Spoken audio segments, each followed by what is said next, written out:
All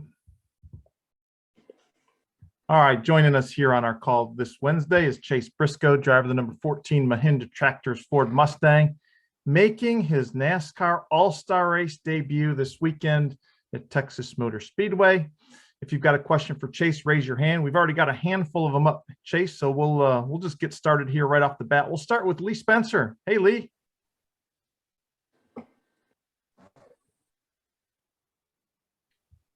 Lee, I see you're still muted.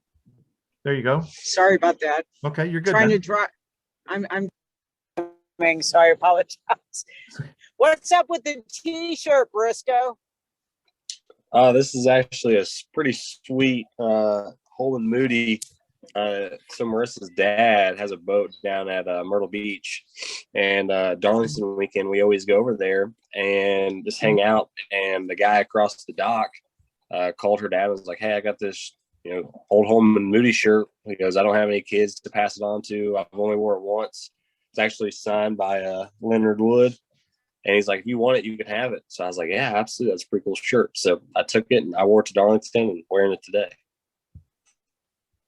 That's awesome. I love the backstory on that. So you were, I think, now correct me if I'm wrong, you were testing or not testing or just having like an outing with your fellow Haas drivers from the other side of the pond. What was that like? Yeah, it was super cool. We had a deal over at Charlotte Motor Speedway where we had a two-seater, like old Cup car, I guess, the old gen. And then the Ford Racing School had a lot of their vehicles out there and had the two Haas guys come over, Schumacher and Magnussen. And I drove them around in the two-seater for, I think, 2 or 3 laps each. And then they actually got in and drove each other around. And then the rest of the day, we just drove around Haas employees, in the Ford Performance Racing School cars and had a lot of fun. So yeah, it was super cool for me to, meet those guys. I got to meet Mick last year. He came to the Texas race and got to hang out with him for a couple of minutes. And then to just see how good they were. You think of Formula One guys, they're, some of the best race car drivers in the world, obviously. And to see how quickly they adapted to a stock car blew me away. I hope that they come and try to do a race. It was funny. They were asking all kinds of questions and, just how different both racing series are and just the differences and how they, officiate them and the racetracks and things like that. It was pretty crazy to kind of hear their side of it. And they were both really good. They were only like 2 or 3 seconds off what I ran. So they were really good. I felt like, right out of the box, and it'd be cool to see them run a race someday. Super. Appreciate your time, Dan. I'm going to stay in the queue and let somebody else ask a question, but I have a follow-up. Great. I appreciate that, Lee. We've got like 7 or 8 folks in the queue here. So if we can start with one question apiece, and then we'll kind of rotate back through if you've got a follow-up. Let's go to Rob Tiongson. Rob, go ahead. Thank you, Dan. Appreciate it. And thank you for joining us today, Chase.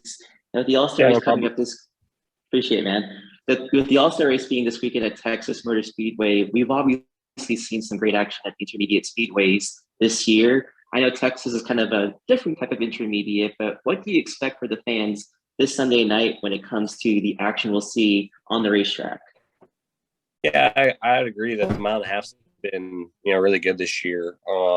Texas is kind of its own unique animal. The halves we've ran, they all have multiple grooves where you can run, kind of all over the place. You can run up by the wall, you can run the middle, you can run the bottom, where Texas is definitely a lot more one-lane dominant. So it'll be a little bit of a different race, just from that standpoint, because there's not as many options to go and get in clean air. I think the draft will be a little more relevant here just because of the speeds and everything else. I don't think you'll see, guys really searching around lanes as much, just because I do think it is going to be a lot harder just in this car in general at Texas, but also just how the racetrack is. So it'll be interesting. It's 2 totally different ends. You have the one end that's really slow and kind of flat on entry, and then you have the other end that's extremely fast in one lane and pretty close to wide open. So just how the car handles in both those corners is totally different, and it'll be interesting to see kind of how this next gen car reacts to that. Sounds good, Chase. Thank you so much. Yeah, thank you. Let's go to Bob Pockris. Go ahead, Bob. Yeah, Chase, I'm curious with Indy 500 next week and your Indiana roots, did you ever wish to run the Indy 500? And If so, have you ever kind of thought, man, what could have been if I tried that path? Truthfully, I never had IndyCar necessarily on my to-do list, I guess. Like I always watched Indy 500, every single year since I was a little kid. But, outside of the 500, I normally didn't watch a lot. I was always more NASCAR. So that was kind of always what I wanted to do. But I will say the Indy 500, I always tell people when they ask this question, I want to be a starting part guy. I want to do the pre-race. I want to do, the walkout. I want to do the pace lap. I want to take the green flag, and I want to pull it down pit road. So I don't know, truthfully, if I'm as brave as those guys are and willing to risk what they risk. It's funny, I became pretty good buddies with a couple of them, and Connor Daly's one of them, and he acts like it's nothing. He thinks I'm crazy for getting in a sprint car and stuff, and I think the opposite. Hitting the wall at 230 is just something that I could not imagine. So yeah, I would love to start in park one day. If I could just, this year would be the perfect year. There's only 32 cars entered, so I could just show up on race day, do the pre-race, and take the green and go home. But outside of that, as of right now, I don't have any desire to race the race. But I'm a huge fan, and Indy's special for a lot of reasons. And I know on Sunday next week, I'll definitely be watching it as long as I can. All right, thank you, Bob. Let's go to Matt Weaver. Go ahead, Matt. Sorry about that. Thanks for the time today, Chase. You haven't been entrenched in Cup as long as like some of the veterans, so you probably have less muscle memory, I guess, to override.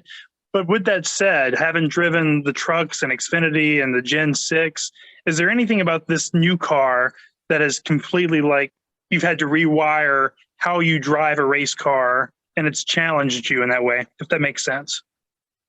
Yeah, that's a good question. I haven't felt like it's a ton different, to be honest with you. I feel like it's still a race car. It still does a lot of the same things, on the mile and a halves, the aero situations, things like on the road courses.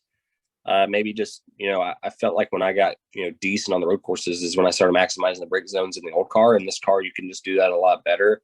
So I guess just how you drive with the brake pedal on the road courses would be the biggest thing that I kind of have to retrain myself. But, truthfully, with the IMSA stuff I've done, it's kind of similar to that and that feels. So, yeah, I wouldn't say that I've had as much muscle memory to, I guess to relearn or, forget about in the past. It's funny when we did that deal with the F1 guys, that was an H pattern and I was kind of nervous before I got in. And then as soon as I got in, it was just like normal. And, then the following Sunday running the sequential and never had any issues either, where I know Harvick said that he missed his shift this past weekend. So, for me, I haven't had any issues, knock on wood, where it's kind of like that, but it is different, I think, for the guys that have done it for a long time, trying to retrain themselves, a lot of those things. But for me, it's all been relatively the same. All right, let's go to Dustin Long. Go ahead, Dustin. Thanks. Hey, Chase, I'm curious, with the new car, the new package, how does that change what a driver has to do or what a driver now does to excel on a restart? Yeah, it's definitely a little bit different. I feel like at least this car doesn't create as big of a hole, I guess, on restarts, like from an aero standpoint. Like the old car, that 550 package, it would just create such a huge hole. You'd get such big runs on restarts, and you could gain 6-7 spots down a straightaway. And it was just different how it responded, I guess, down the straightaway, where this car doesn't necessarily seem to have that as much. So this car, I feel like it's like the old car, you would maybe sometimes gain 2 or 3 rows on lane choice, even on some of these mile and a halves, because guys didn't want to be on the bottom down the straightaway.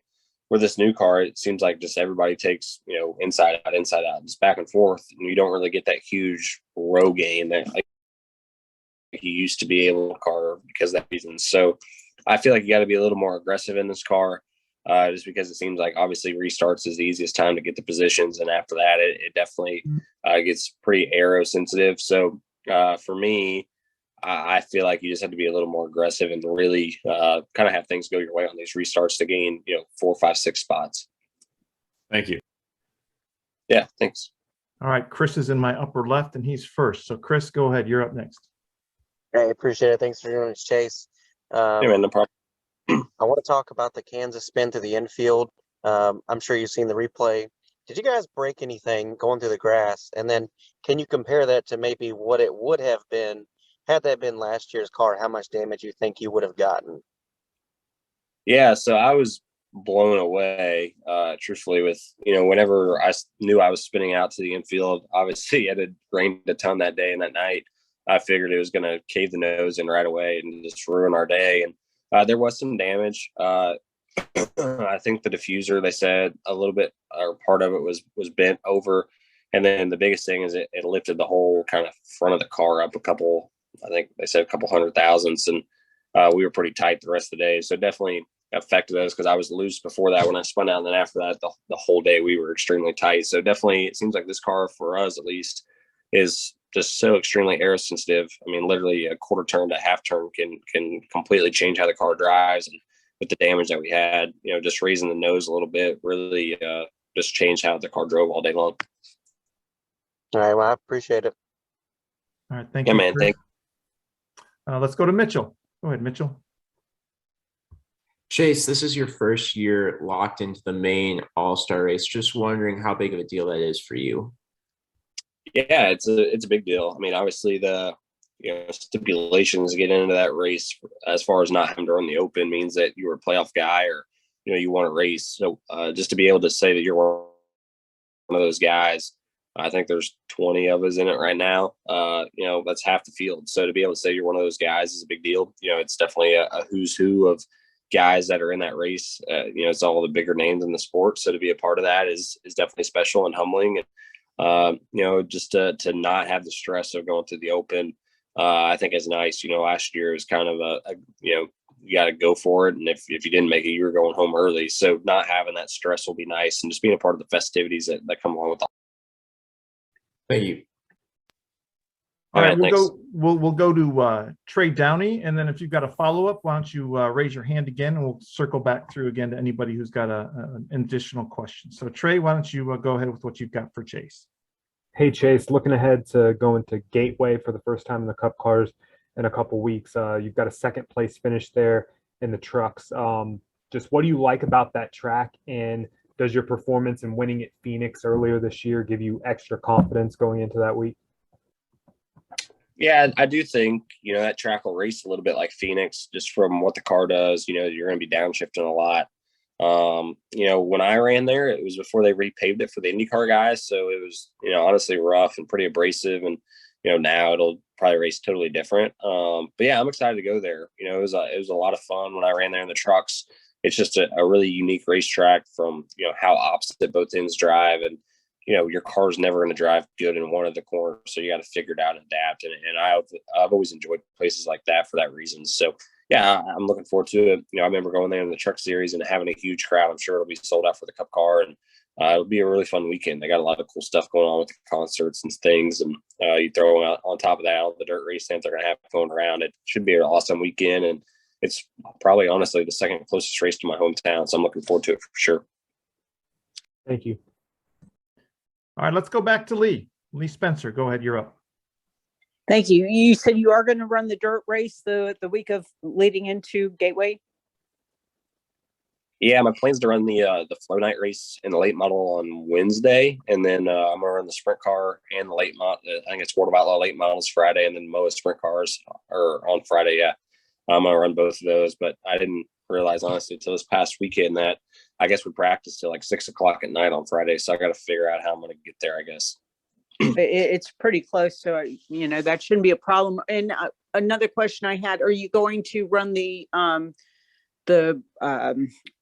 extreme dirt series, so at Millbridge leading up to the Coke 600? Yeah, I'll be there Monday, Tuesday. Looks like we're not going to get stuck in Texas because of rain or anything. So yeah, plan to be there Monday and Tuesday in the midget, and should be an awesome show. Any of you guys that are in the Charlotte area, definitely come out to the Millbridge. There'll be 40, 50 midgets, same cars that we run at the Chili Bowl and a lot of the big names. So it should be an awesome show over there. And I'm definitely looking forward to getting back in the midget and running over there. Do you think that because there's so many racers in the North Carolina area that they could have like a Thursday Night Thunder type of deal, build something like that with at Millbridge, with their Dirt Vision connection? Yeah, I mean, I think, what they've done with the mini sprint class is pretty unbelievable. They just started, I want to say 2 years ago, and they were getting maybe 7, 8 cars. Now they're getting 40 to 45 every week.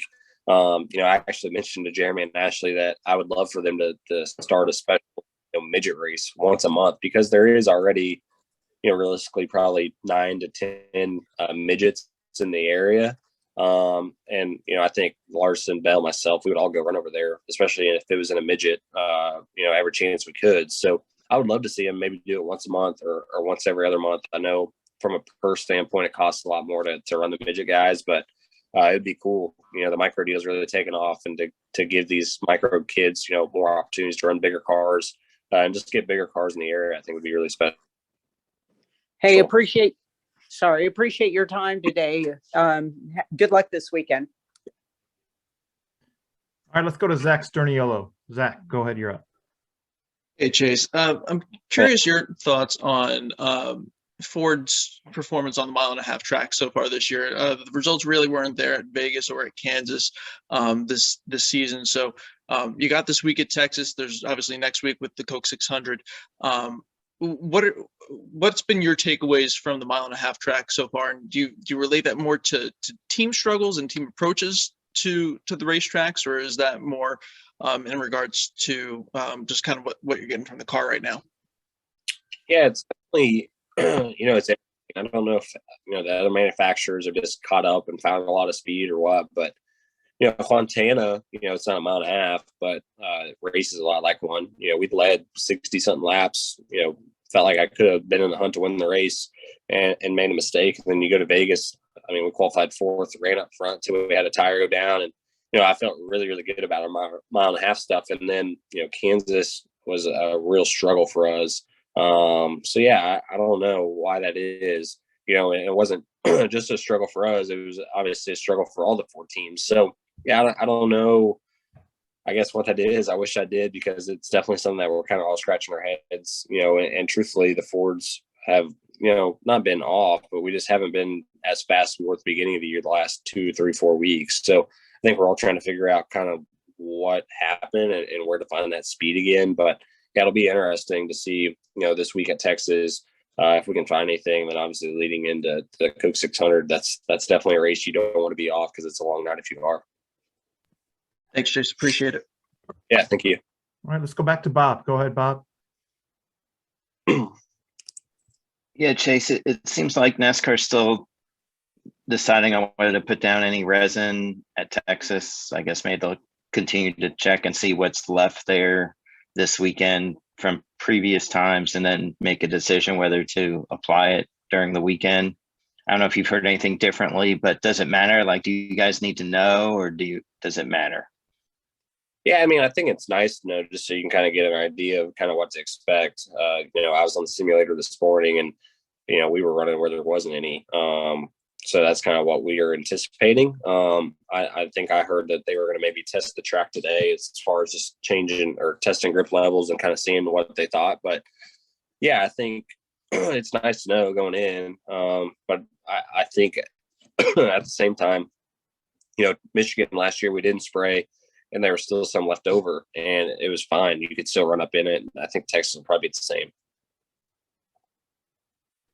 Thank you. All right, and let's close it out today with Rob. Rob, you get the last question. Thanks again, Dan. Chase, kind of a thoughtful question for you. So put your thinking cap on for this one. If you could give advice to your younger self about the journey you've had, both professionally and personally, what advice would you give about the life you've had so far in racing?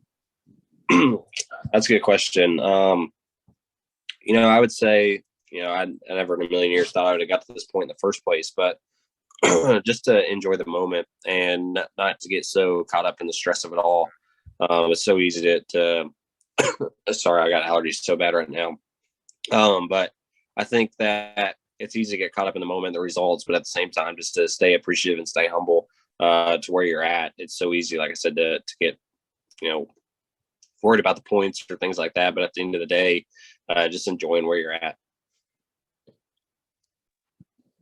Absolutely. Thanks so much, man. I'll tell you what, Yeah, Brendan hasn't asked a question. Brendan just dove in here. So Brendan, I'll go one more question here. Brendan, go ahead and ask what you got for Chase. So Chase, what is it like driving your hero's car? Yeah, it's awesome. It's nerve-wracking at times to have him as a boss. Just to be, around your hero, to say that you get to have him as a friend. But yeah, there's definitely a lot of pressure. For me at least, there's a lot of pressure that comes with that 14 car because I was a fan of it. The success that I had on the track that I watched growing up. I want to carry that legacy on of dirt guys running in it. Still going and racing other things. But yeah, it's super cool. If I could pick any car in the Cup Series to drive, that would have been the one. And to be able to say that I get to drive that car for, my hero, it's super special, super humbling. And, it's cool to get in victory lane this year, but hopefully we can do it a lot more. Yeah, let's go see that 14 win $1 million. Yeah, we're definitely going to try. Good luck this weekend. Yeah, Thanks, thank Chase. you.